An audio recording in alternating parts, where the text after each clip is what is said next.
Great.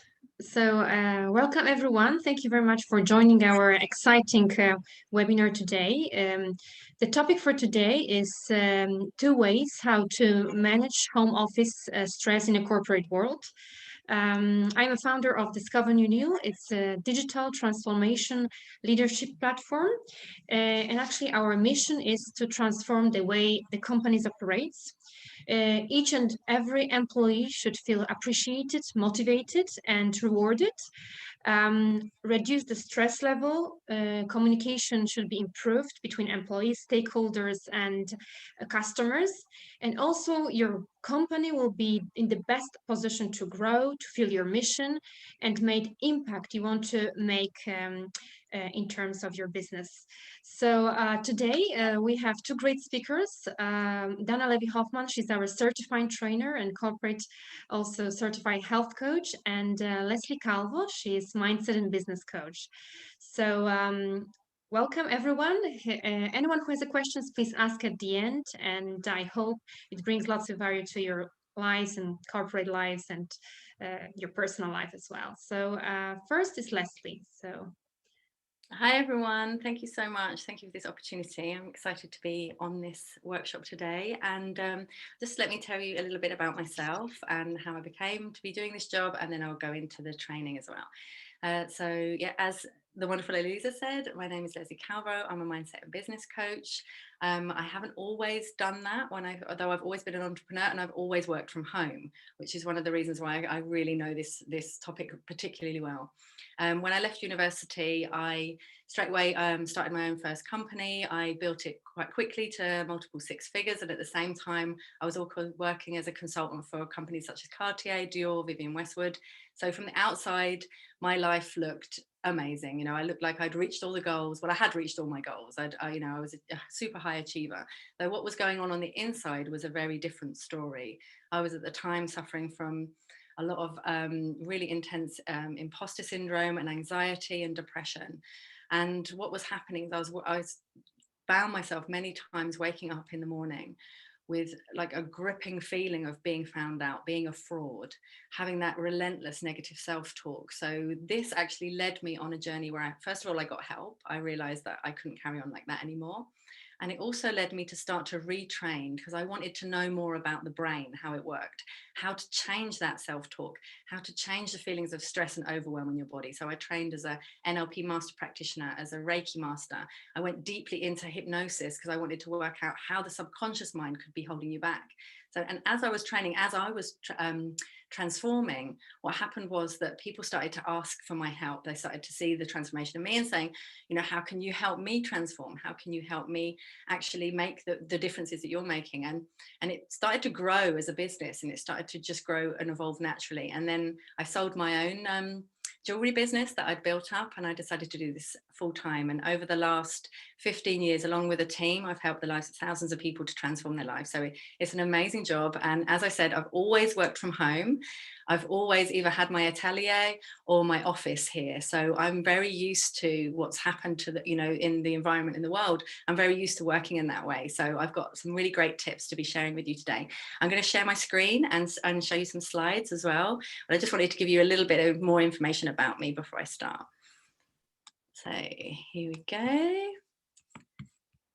Just going to share. So yeah, I'm Leslie Calvo, and so we're working today with the workshop I'm going to be showing you is how to manage stress, home office stress in a corporate world. So one of the things I want to talk to you about, and during this masterclass, you're going to be learning so how to cope with overwhelm when working from home. Also, how to 5 simple steps to reduce stress. So and these are really simple things I'm showing you. I wanted to show you things that you could really practically do, and you might be aware of them and you might have heard of them before, though there's a big difference between actually knowing something and embodying it. And my invitation for you today is to really even if you take one of the things I'm going to be showing you today and actually start to take action on it, rather than we're so busy consuming all the time, rather than just consuming what happens in this workshop, whether it's something from me or something from Dana, actually start to take action on it. And because when you do actually apply apply these steps, then they will make a big significant difference in helping you really to reduce stress. And the third thing I want to share with you is a wonderful exercise of how to really easily and simply connect to your most powerful and calm part of yourself. It's really quick, it's really easy, and I'm excited to share it with you today. So one of the things I want to show you is, I'm just going to go. So reducing overwhelm. This brilliant quote is: the point of power is always the present moment. Because what happens is often with overwhelm and with stress, your mind continuously wants to take you into the future and into the past. So it's continuously pulling you out of the present moment. And the present moment is actually all we ever have. So even next week, when you arrive into next week, whether you've got a meeting next week, it's going to be happening in the now. And the amazing thing about overwhelm is that it's a really normal function of the brain. Because what's happening in the function of your nervous system, because what happens is your brain, the way it works is that it wants to run patterns. It's going in and out of an automatic autopilot all the time. So it's trying to create patterns that it can recreate. Like, for a good example of an autopilot is making coffee in the morning. So when you go and make yourself a cup of coffee, you don't have to think about it, you just do it automatically. Whereas when you're setting yourself up for a meeting in the morning, then your brain goes into a much more alert mode. So what overwhelm is when that comes, it's a trigger. You can use it as a trigger to actually show you that right now you've got to be paying attention to what you're doing right now. So because it's showing you that your brain is either in the past or the future. And it's showing you that it's really important. You can use that sense of overwhelm when it comes. It's like, okay, where am I now? My brain is now giving me a signal that I have to pay attention. It's literally telling me that I'm learning something new. Something new is happening. So it's bringing you back to the present moment. Another thing that I want to talk about is the focused attention, because often if you've got a lot of projects on the go, and you've got a lot of things that open and you're multitasking, what's happening is that you're causing your brain is actually getting a lot of different networks and asking a lot of different networks of your brain cells to come together. Because when you're at that level, when you've got a lot of high projects that are on and you're not on that autopilot, what is happening is that constant level of like interpretation, assessment, it takes more and more of your brain power. It takes more energy and it causes more stress.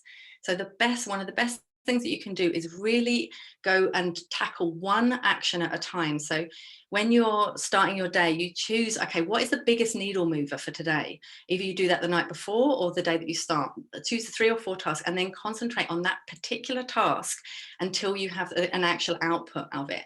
And what that will actually do as well is it gives you, as well as giving you clear and bite-sized task to do, it will actually strengthens your focus and it builds this internal reward system, because your brain loves to win. So actually when you're doing this, and it's easy to think, okay, from the more I'm multitasking, the more I'm getting done, but actually the more stress you're putting on yourself and the less productive you're going to be. So by actually being really clear about doing one task at a time, setting that big task for the day and focusing on that, and also really make a habit of connecting back into your body, your surroundings and your senses. Because we tend to just go into the mind, go into that overwhelm, go into that stress of all the shoulds, all the things we need to do, the to-do list that we have. But keep bringing yourself back into the present moment, bringing yourself back into awareness and bringing yourself back into the now. And I want to talk to you about, with the stress levels, the importance of daily rituals. So how do you start your day? And they've done so many studies that just 3 minutes of negative news in the morning, you're 27% more likely to have a bad day. And so I really want to ask you, how are you starting your morning? Are you starting your morning with looking at your phone, straight away answering emails, putting out fires from the minute you wake up? And there is a really important part of reducing stress from starting your day from a place of power. And the steps that I'm going to be showing you later, they're all brilliant ways that you can really start your day from that place of intentions, that place of power. And also, how are you finishing your day? Are you finishing your day where you're just kind of either, numbing out, you're watching something and then you're falling into bed without being conscious about actually looking at how you've done that day? Like, how did I show up today? Ask yourself, these are 2 brilliant questions to ask yourself. How did I show up today? And how would I like to show up for tomorrow? And it's amazing when you actually write this down and you can look at it when you start your day with intention, what you'd written the day before, and look, okay, how do I want to start this next day? You can actually really just start yourself from that place of power, that place of intention, and that place of moving forward from, it's almost like you go in straight away with actions rather than reaction. Also, biggest thing about when you've got home office is setting boundaries and intentions, and this is creating the physical and mental boundaries. And that's whether, even if you've got an office or whether you're just using a table or a room, whatever you're doing is starting to create that physical boundary. So if you haven't got an office and you can't close the door, be really aware of how important it is to actually close the computer, finish and close and put it away. Also, there's things, it seems like it's a small thing, but actually making a difference with the physical boundaries and the physical intentions by dressing as if you're going to work. So dressing as if you're going to work, and then when you finish, literally just go into more relaxed clothing, and also setting up an audio cue at the end of your day. So whether that is a bell, a song, whatever it is, to send out, because what you're doing there by setting up the audio cue, you're actually going to be sending that message to your brain that it can change gears. Another great thing to do is change the lighting as well. So if you've got lighting that you have all day long for work, then when you finish work, and it's so easy for those lines to be blurred when you're working at home, so making those real physical and the mental boundaries where you say, okay, I'm finishing at this time, and then doing these physical things actually help to change your brain into switching gear. So it switches from being at work to switch into actually being at home, being more relaxed. And really, there's a beautiful thing that is called segment intending. So really moving intentionally through your day. So you've got all these segments of your day. So you have being a parent, you have starting your work day. So you have maybe a conference call or a Zoom call, and then you have a project you're working on, and then maybe you're connecting with your team. All of those different things are segments. And a great way to reduce stress is between those segments. So give yourself, whether it's 30 seconds between those segments, just to literally tell yourself the words release over and over. So you close your eyes and you literally say to yourself, release, release, release. And then you set the intention. So you're letting the energy out of your body that has built up from that segment before. And then you set the intention for the new segment. So if it's the part where you're parenting at home, you then, okay, maybe you want to be patient, or you want to be fun, whatever it is. And then if you're going into a group meeting, maybe you really want to be on point, and you really want to be able to get your message across really clearly. So setting those intentions, like physically setting them between each one, will not only reduce the stress, but it will also set you up for more success. I had to talk about video call fatigue, because we're so much on video calls all the time, and this is a real thing, because how your brain works is that video calling can be so challenging because you can't read all the non-verbal cues. So when you're in a normal meeting, you're there and your body, your brain is picking up all the different non-verbal cues from everybody. So what happens on a video call is that your brain is having to work so much harder to be able to read the messages. And often when we're on a screen and we've got the gallery view on, it can't read the messages. So you're having to concentrate so much more than you would be in a normal meeting. So one of the great tip for that is to use speaker view it helps you to read the body language more. So when you're instead of having the gallery view, have the speaker view. Another thing is to, whenever possible, change the format, switch back to the format. So conference calls, they worked so well for so long, but now Zoom has become the thing. Everyone wants to use it, or everyone's got used to using it now. So just being aware of, going back to switching to conference calls, going back to calls as well, and asking that, because everyone has got the same thing of being on the video all day long. And another thing that you're getting is you're seeing yourself all day long. And when you're normally in a communication with someone, you're not looking at yourself. So it's another added stress to your body that you're looking at your face all the time, and often you'll find that you look at yourself more than you're actually looking at the people you're talking to. So there's also an option, I know on Teams there's an option you can hide yourself. I'm not sure if there is on Zoom. Though just being aware that is an added stress to you. So being aware of just being able to change the format, and also go on to speaker view as much as you can. I love this quote so much. I've had a lot of worries in my life, most of which have never happened. And that is exactly stress and overwhelm. You think of all the things that you could and should have been doing or could happen. But when you come back into the present and you come back into this moment, then you give yourself the ability to connect to what we have within us, a deep well of calm, of infinite possibility, of complete self-belief. Everything is deeply within us. And what happens is when we get caught up in the mind and we got caught up in the future and the past and we don't connect to ourselves on that level, then we can easily get into overwhelm and stress. So just being aware that some of the steps that I'm going to be now showing you are ways that you can start to connect to that more infinite way of being. And it's something I really help a lot of my clients do, is to actually connect to that deeper part of themselves. First step, it is the most simple thing, though it's something that we forget, is breathing. We can go 3 weeks without food. We can go 3 days without water. We go 3 minutes without air.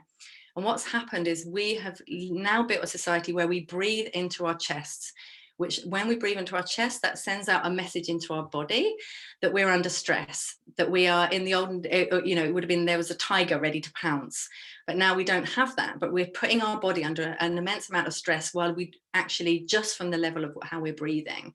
So it also sends this, because what it does is it actually sends a chemical into your body. It sends cortisol in. So if you put your hands on your stomach now, everyone put their hands on their stomach. And I just want you to take a deep breath in. And when you're breathing in, just be aware of your hands moving outwards and then breathing in again. That's it. And when you breathing in, your hands moving outwards. And what this does is, as you're starting to breathe into your stomach, you're sending endorphins. And there's a brilliant technique which is called 5x5 breathing.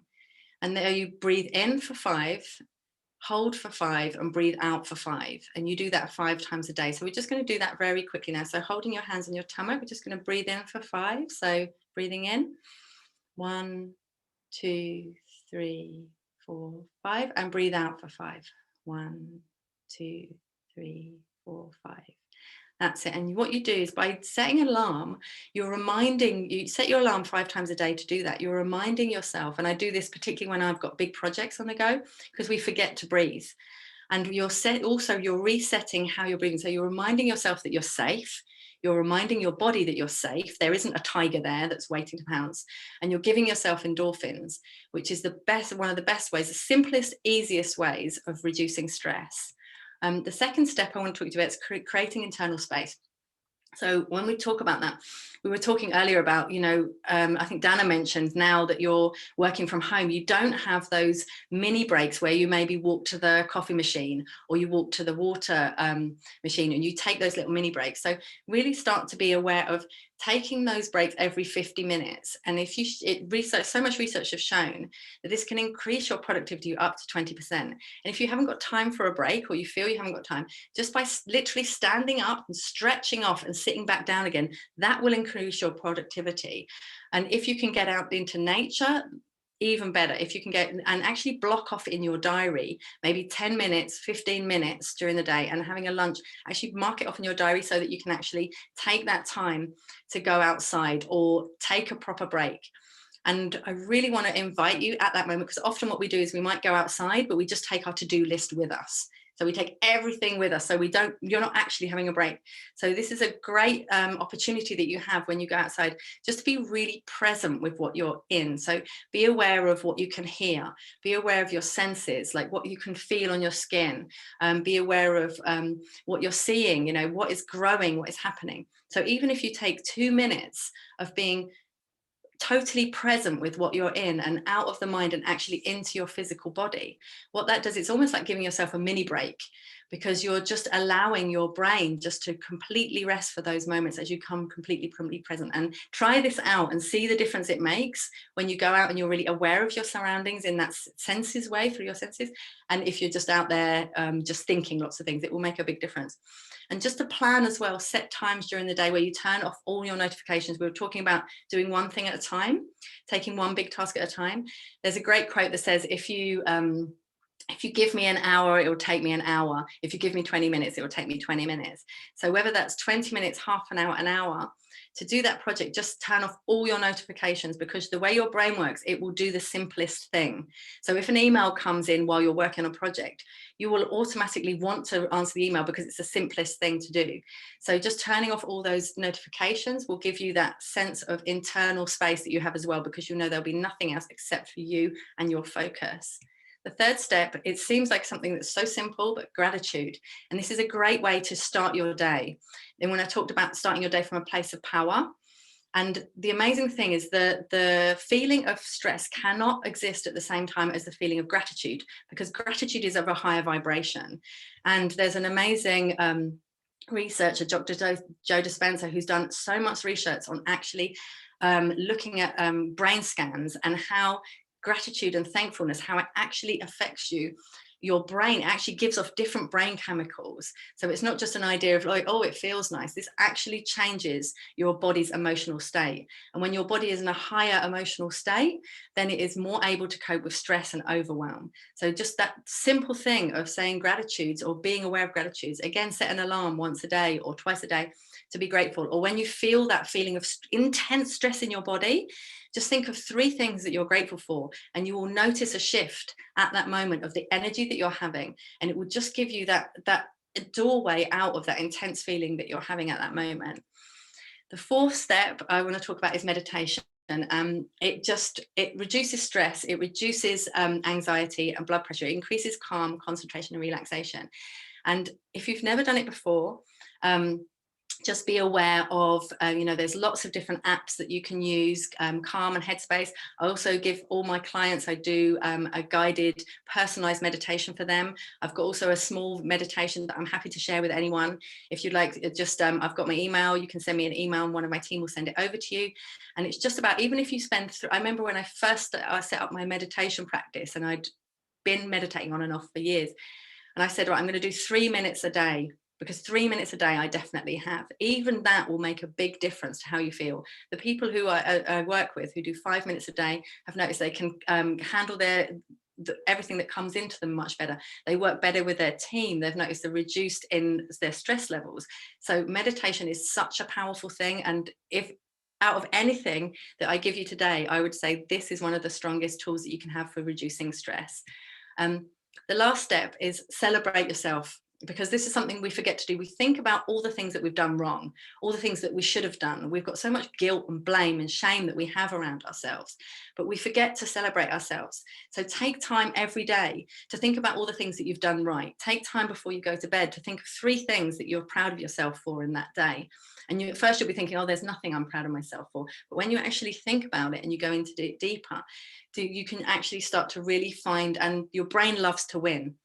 Okay, so the more that you do this, the more that it'll actually start to grow. So being aware of the language you're saying to yourself, and also celebrating yourself for what you're doing right, rather than just thinking about the things that you're doing wrong. So I'm just going to go over those 5 steps. Really simple. Again, I told you they were very, very simple, but if you actually apply them to your life and you actually do them, they can make a profound difference. It's these small changes that we make in our life that make a massive difference to the output that we're giving. We often think we've got to make dramatic changes, like when people go on the cabbage diet and then 3 weeks later they're back to eating what they were before. I know you know this really well, Dana. So these small, tiny changes that you make can have a huge impact in your life. So first one, breathing. Be aware of that deep belly breathing. And breathing gives you that wonderful endorphin. Creating that internal space. So taking those breaks for yourself during the day. Turning off everything so that you can just focus on what you're doing. Having gratitude, so starting your day with that gratitude, and having that gratitude anytime you feel those intense feelings of stress, think of one thing in your life that you're grateful for, and that will help to reduce that in just an immediate thing. You will notice a shift in your energy. 4th is meditation. And the 5th is to celebrate yourself every day. So they're the 5 steps I can give you. Also the tips that I've given you on ways that you can actually change your boundaries and actually create that boundaries at home, and those things are about reducing overwhelm. And I'd like to do a little exercise with you now, which is the exercise of how you connect to your most powerful part. So if you just close your eyes for a moment. That's it. Close your eyes, everybody. And I'd like you, if you want to get the most out of this, and that's it. Perfect. Wonderful. Okay. And take a deep breath in. And then just be aware of the weight of your body sitting on the chair.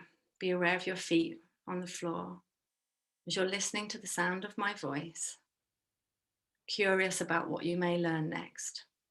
Your unconscious now can assist you as you relax a little bit more with every breath that you take. I'd like you to remember back to a time when you remember feeling really powerful and confident and calm.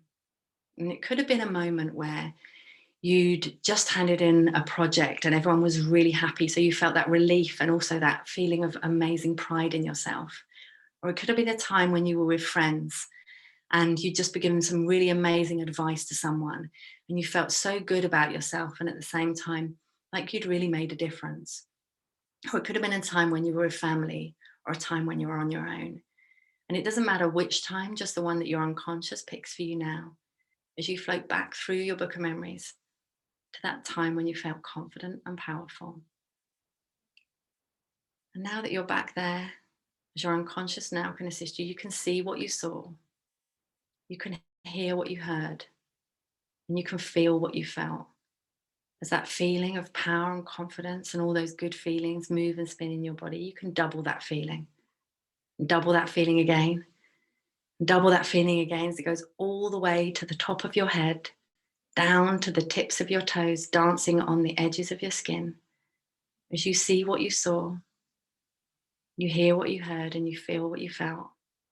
That amazing, powerful feeling goes through your body as you can double it and double it again.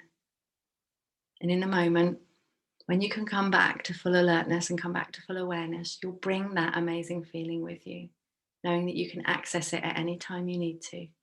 You feel alert and refreshed. 5, be aware of your body. 4, wiggling your toes. 3, wiggling your fingers. 2, open your eyes. 1, back here, feeling really relaxed and refreshed. And I'd love to hear in chat what you felt from that really quick exercise. And I've got an audio for that as well that I'm happy to give out. So just email me. I'm going to give you my email now. Here's my email. So you can email me and I send you either a guided meditation or the audio for that. My team can send it over to you. And the first person who is going to contact me, I'm also going to gift you a half an hour private session where we go through and actually work on giving you the meditation that you need. It could be to do with confidence, could be to do with calm, could be to do with abundance, whatever you feel you need. And also go a bit deeply into how you can start really using these every day, giving you some really clever tools and tips to how you can start actually making sure you're consistent with them. So thank you all so much. I hope you've enjoyed that. I was trying to pack a lot in. I've got so much knowledge that I can give you, and I gave you as much as I could within the 20 minutes. So thank you so much for that. Thank you, Eliza. Thank you very much, Leslie. It was amazing. Great content, very useful and practical. So I think everyone has a questions we can always ask at the end. And now welcome Dana Levy, our certified health coach.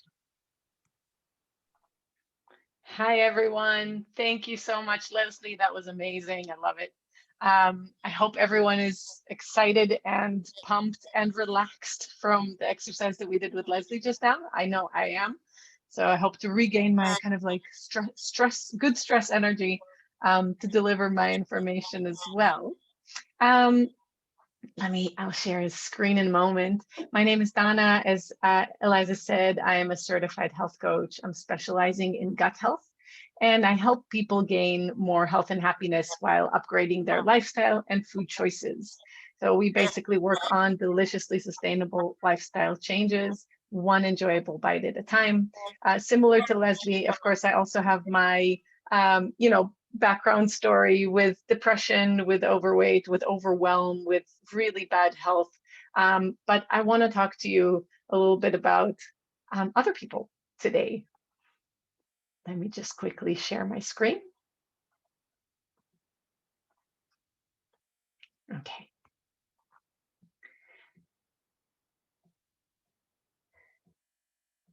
Oops, sorry. No, excuse me. It's going too fast. So, which one would you take? The blue pill, keep living stressful days, emotionally eating life away, or take the red pill and take control of your health and your choices? You could be flying off to the sunset on your flying dinosaur, now holding the power to take your health back into your own hands. I want to introduce you to someone. Meet Boo. Boo is a simple yet courageous caveman. Boo's hobbies consist of hunting with his friends, riding baby mammoths, starting fires, and of course, getting knocked over the head. Boo doesn't have much care in the world. He doesn't worry too much because there's really not that much to worry about. Unless, of course, Mama Mammoth finds out he's been riding on her baby, or hunting goes wrong and he's being chased by a saber-toothed tiger.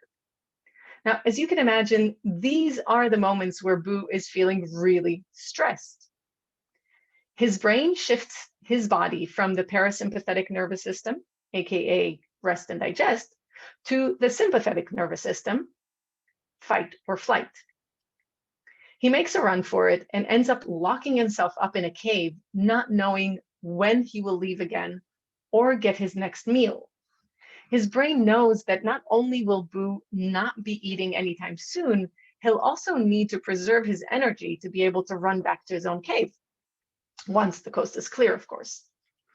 But you're probably still wondering what you or I have to do with Boo, who died a long, long time ago. Although some say we've evolved a lot since the Stone Age, our brain still functions the same exact way. When we're stressed, although there's no saber-toothed tiger anywhere to be seen, our brain still commands our parasympathetic nervous system to move aside and clear the way.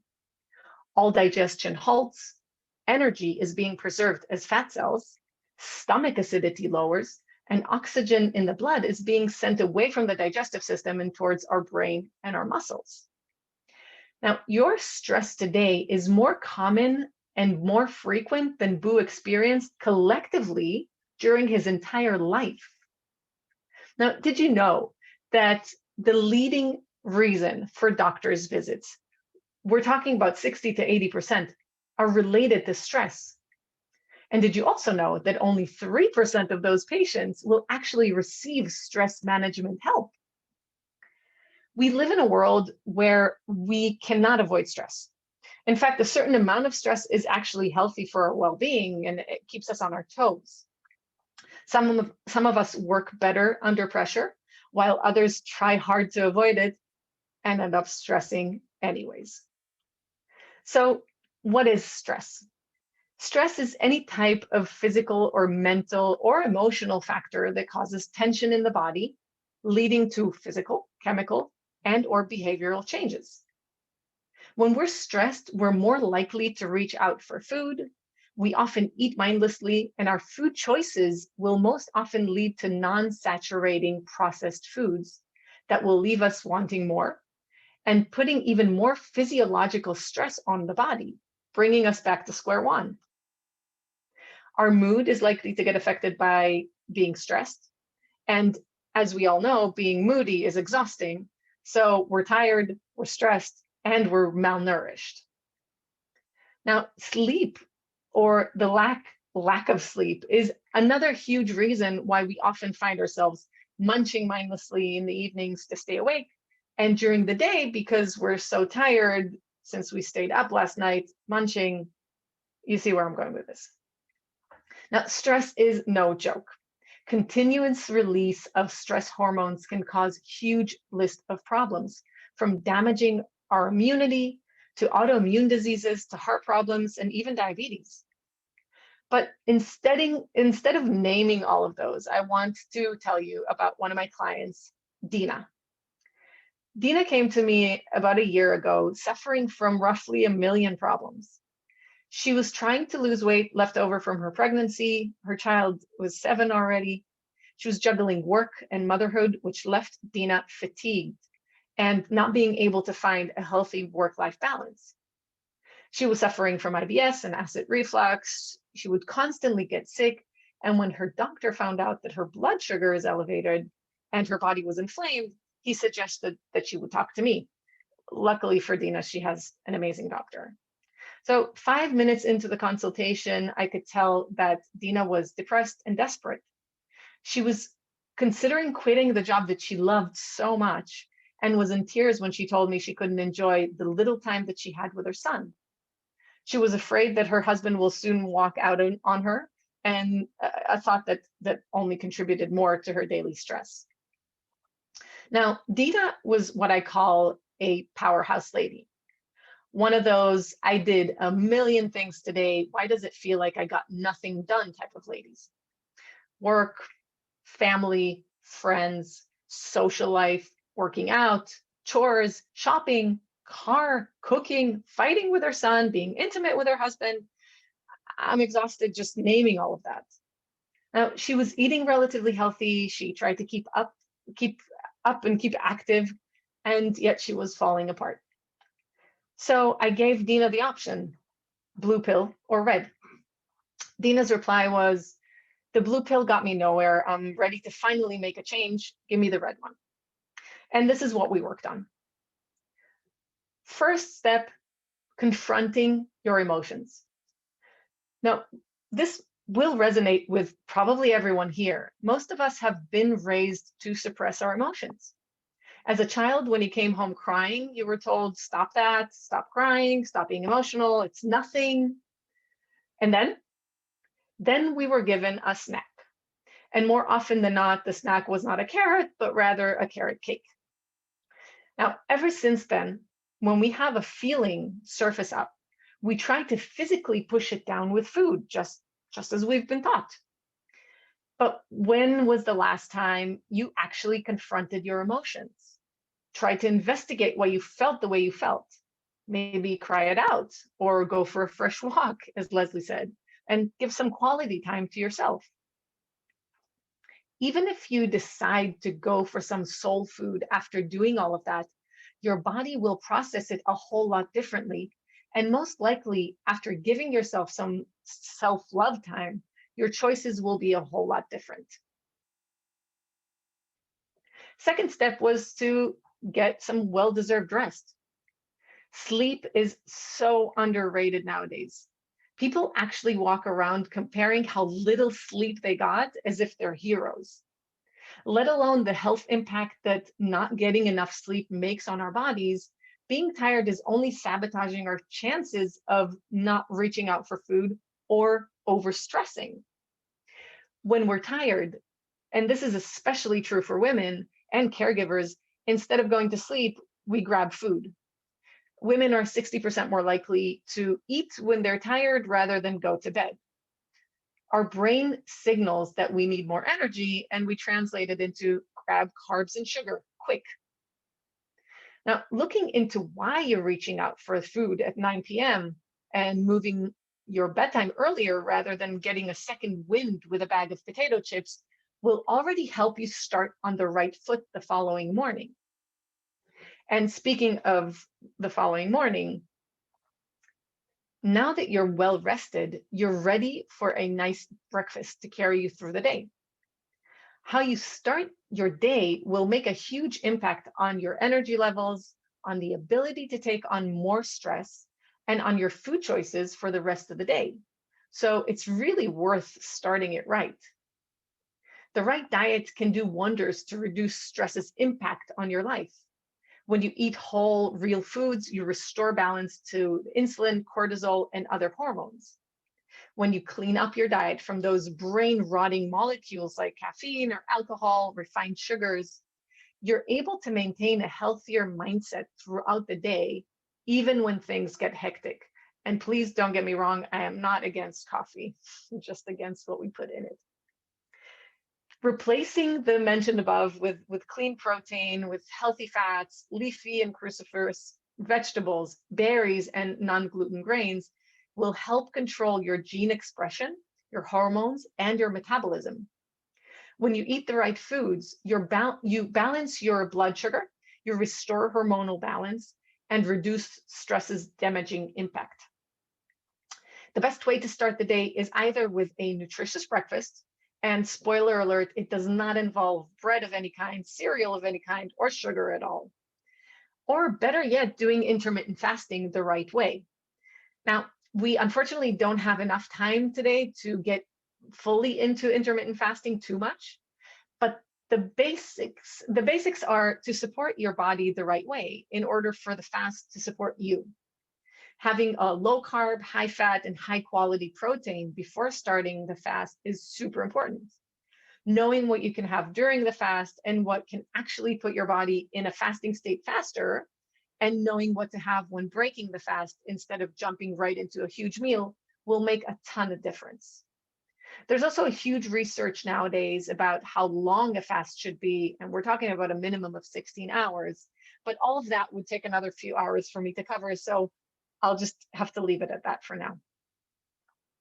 Now, when you start the day with carbs of most kind, you'll be navigating towards more carbs and need more pick-me-ups during the day. Carbs affect the insulin in our body, reacting to bread or even oats the same way that it would with sugary cereal.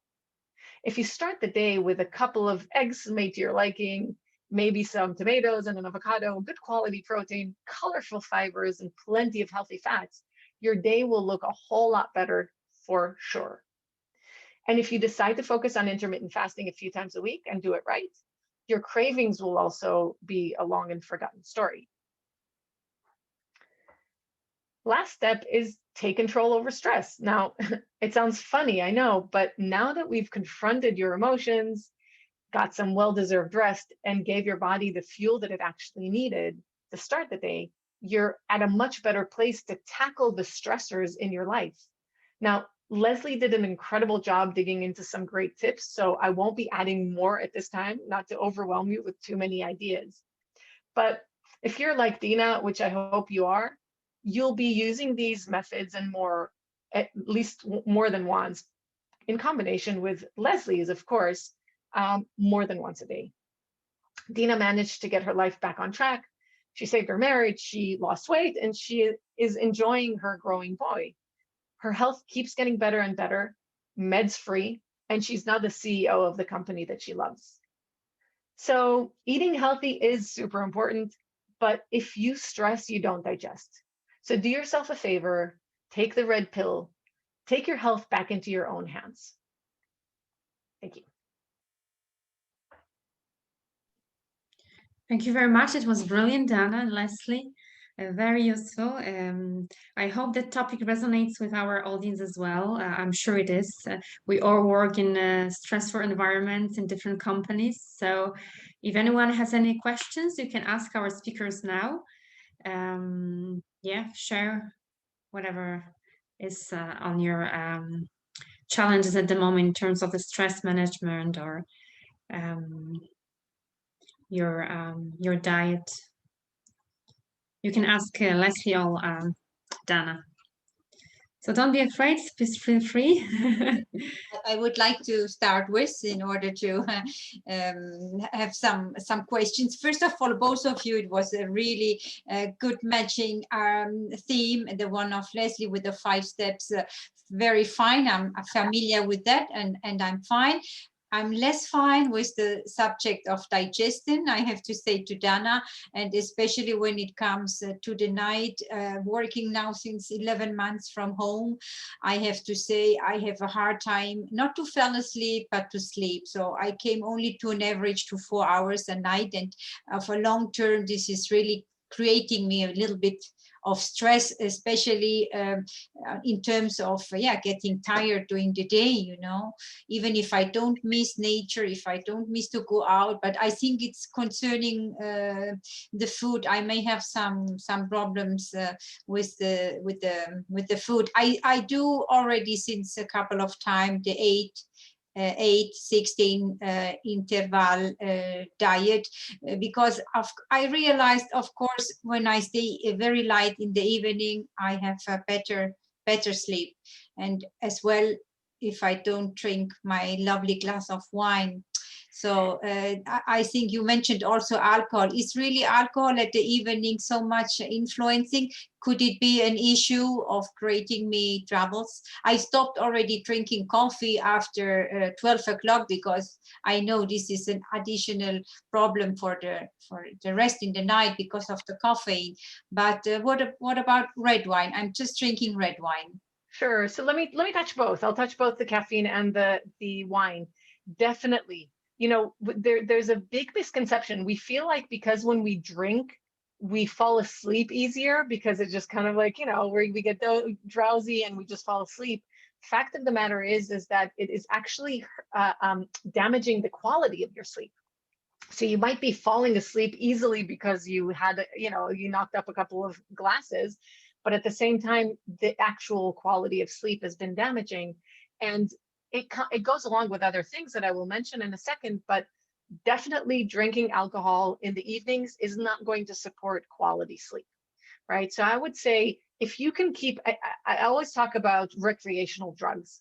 You know, if you have your glass of wine on the weekend, or when you go out with friends, which is not happening nowadays, unfortunately, but you know, when you go out with friends or Zoom drink with friends, it will affect you a lot differently than when it becomes a habitual thing that you're doing every single night. If it's about sugar, if it's about, you know, anything, and especially about alcohol. So yes, I would definitely try to, you know, help you to kind of like leave the wine away. I know it is a good kind of, you know, stress relaxer in the evening, but it comes back to what both Leslie and I were talking about, where we are, instead of trying to dig deeper, we're actually focused, we're actually trying to numb the day, right? If it's watching Netflix and passing out on the sofa, if it's drinking, you know, beer, wine, whatever it may be, and just stretching the evening, try to give yourself that time, that self-love, and that time that you need to relax and to unwind, and go to sleep earlier instead of grabbing that glass of wine, which probably keeps you up later than your body actually needs, especially when you're just getting 4 hours of sleep. You definitely need to catch up on that. Then might as well just say, instead of grabbing the wine today, I'm just going to go to sleep early. Okay. Now, with the coffee and the caffeine, a lot of people are not aware that they are actually sensitive to caffeine. And so I would even try to recommend to push the last cup of coffee to 10 o'clock maybe. And I know it's a huge difference for a lot of people, but it might make a difference, because coffee is actually staying in our system for many, many, many hours, a lot more than we actually think. And I have many clients who come up to me and they're like, oh no, I can drink, you know, take an espresso shot and go to sleep and I'm fine. Again, we're not talking about the falling asleep part. We're talking about the quality of sleep. And if you're not managing to sleep enough, or if you're waking up super tired, the quality of sleep was damaged, and we need to figure out why that is. Now, as long as I'm already talking about that topic, please keep in mind that having electronics, phones, iPads, laptops in the bedroom will also damage the quality of your sleep. And so, you know, a lot of people say, oh, but my alarm clock is on my phone. Get an alarm clock in Migros. It will be very cheap. And just, you know, make sure that you have a separate alarm. Or what I do is I have the alarm on the phone, but the phone is just outside the room. Mm-hmm. So I need to physically get up to turn off the alarm, which is great because it's, you know, you're avoiding snoozing, but you're also not keeping the phone in the bedroom. Okay, so there are a lot of tips in terms of the sleep, definitely food wise as well. I mean, eating raw salads in the evening, for example, some people really have a hard time digesting that.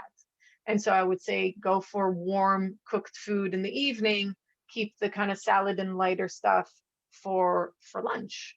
Okay, so those are just a few tips that might actually help to kind of regain your sleep, quality of sleep. And of course, with combining all of those things, you know, making sure that you're not stressed going to sleep, or that when you wake up at night, note down what it is that's keeping you up at night. And just, you know, just have a little notebook, not the phone, have a little notebook and just write down what's keeping you up at night. It helps to download whatever is stressing you onto a piece of paper, and your brain goes, okay, I can relax now. It's downloaded. I can look at it later. I can look at it tomorrow. And then it's easier to fall back asleep. Mm-hmm. Thank you very much. Good okay. Advices. Thank you. No problem. Any other questions? Very good advice. No. I didn't know about this food. I mean, the warm food that actually we should eat at night. No idea that the raw food is not so for myself as well. I often eat raw food in the evening actually. So it's a good. It's really important to understand that each person is very, very different. there's a lot to say about bioindividuality. I mean, some people will thrive off of these things, and some people will really, it's more about, you know, when I work with my clients, it's more about, I keep saying your body is your science. We need to discover what is good for you.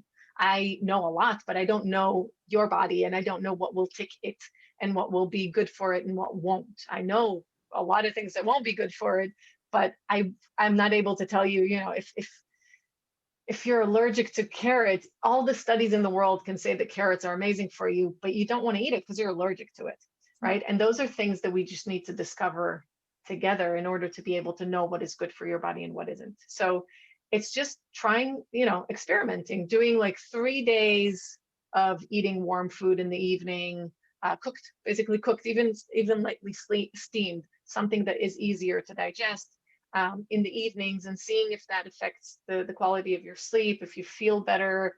I don't know, some people wake up with a stomach ache, some people go to sleep with a stomach ache and feeling heavy.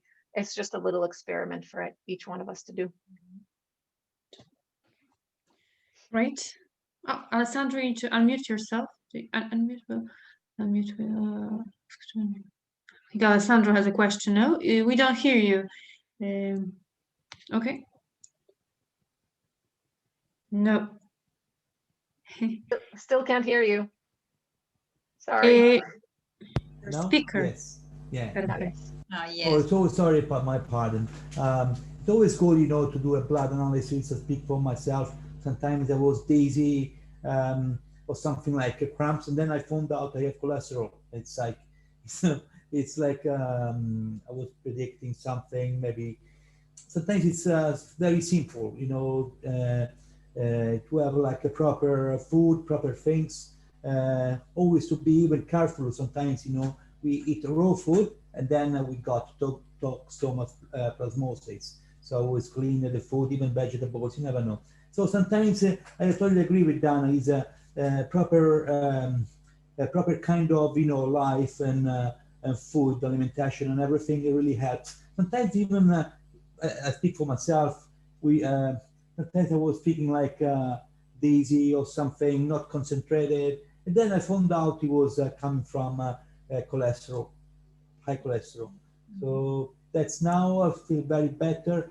I feel much better. I can sleep well, and then you know that I don't drink. Yeah, I agree. But even the coffee in the morning is fine. And it's sometimes it's we something. It's for me something I couldn't understand. Maybe I don't. I'm not concentrated. I don't know.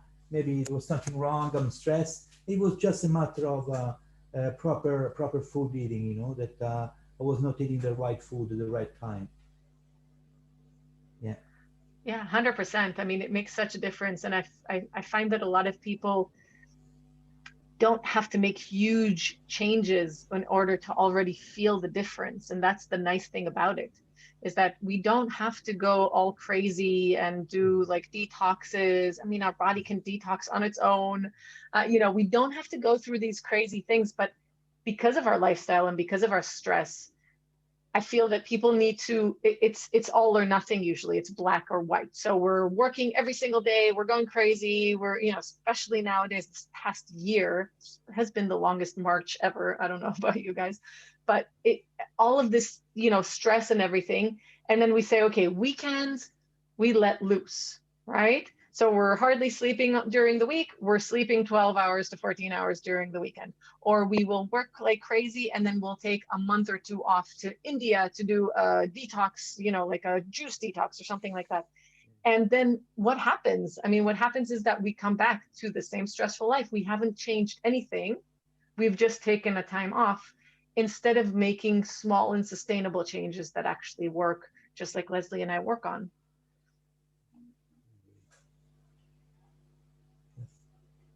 Exactly. Yeah, sure. There need to be habits implemented, I think, Dana, no, and Leslie. And I think also, Leslie, from meditation perspective, I think I started to do it. I think it's very useful because I read also the book from Dr. John Dispenza. So I start to use a little bit his meditation. So what do you think about his meditation? Are they good as well? Or Yeah, yeah, okay. absolutely. He's He's amazing, and I think they're brilliant meditation. If you haven't done meditation before, it's often easier to do a guided meditation. Amazing. He's done so much research about how it actually affects the brain. So yeah, and I think any meditation, whatever, there's so many different types of meditation.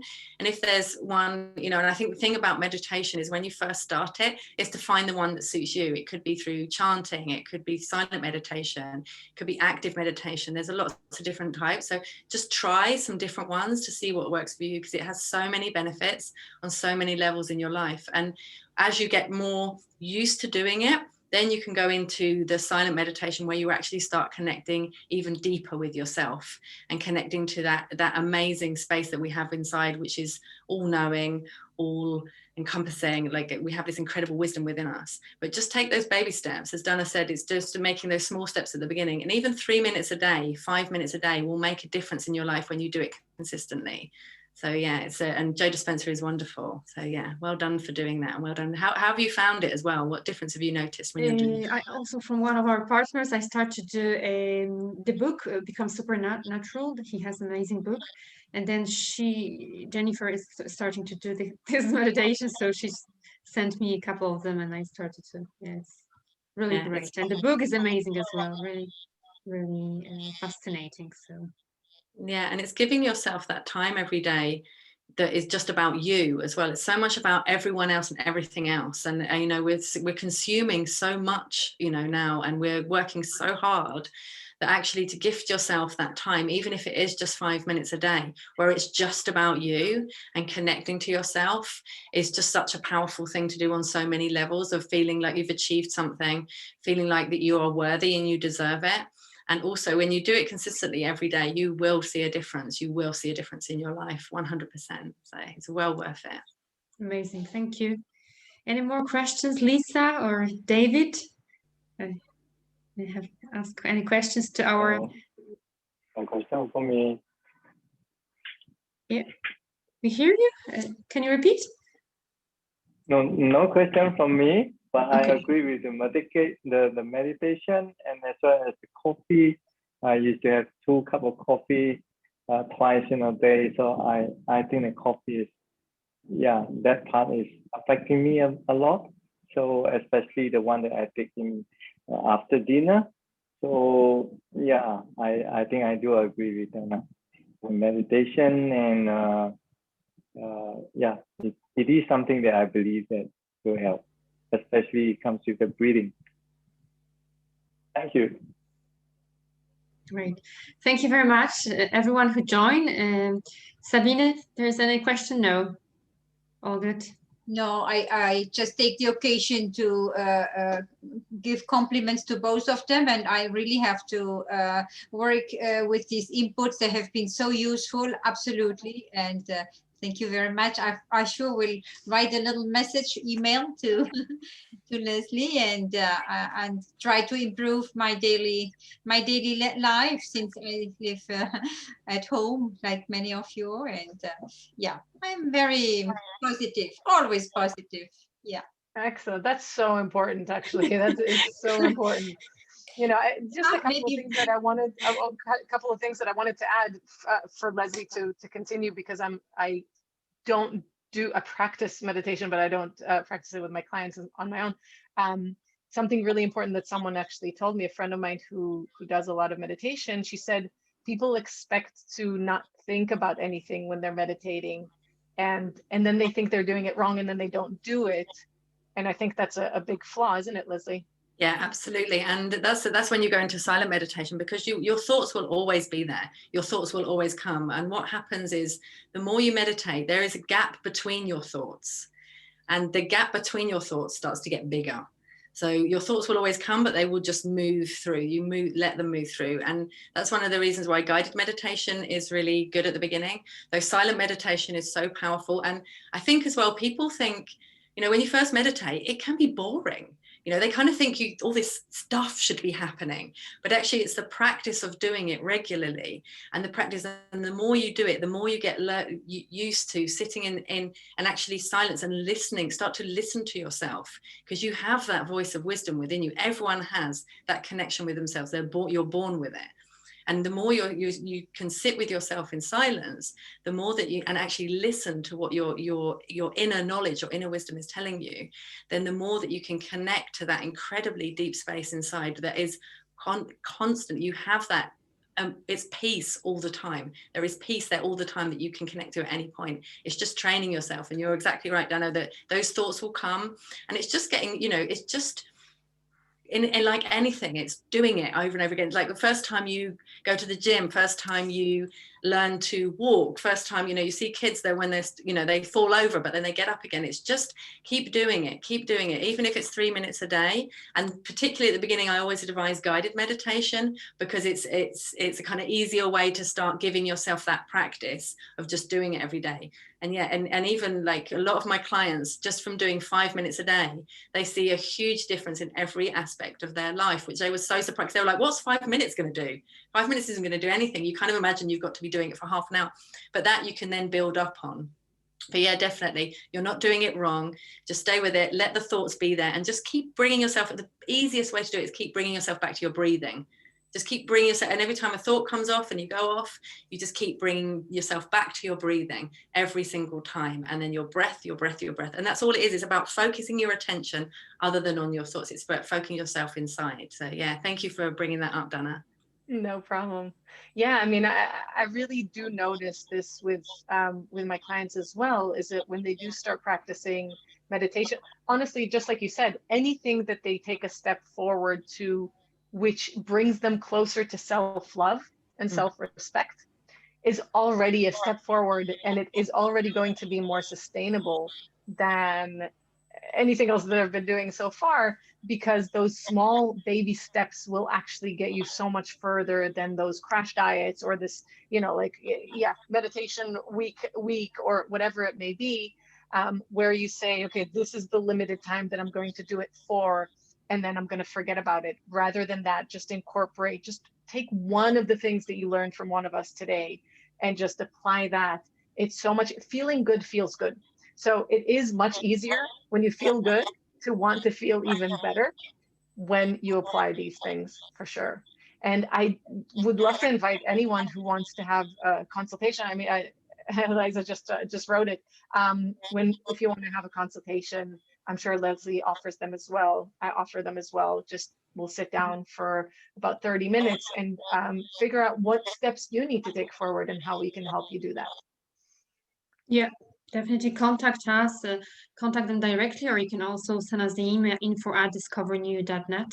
They're both on the platform, or their profiles. You can check all the experience they have in corporate world and personal clients as well, private clients. So definitely they can schedule a first session, to see what can be improved as well. So great, thanks very much, everyone. Thank you for the excellent advices. I can't wait to put them into practice indeed, Alessandro. So already, ladies, you have an amazing feedback, and I think Lisa also great presentation, very useful steps. Thank you all. Yeah. So thank you as well. For me, it was a pleasure to having such a great content and partners, and also audience. Anyone need more advices, you know where to find us, and I hope to see you for our next seminars in the future. So wish you a nice day. So I hope you take these healthy tips and start to implement it in a daily life. Thank you, Sabine, David. Thank you, everyone. Thank you. Bye, everyone. Bye-bye. Bye.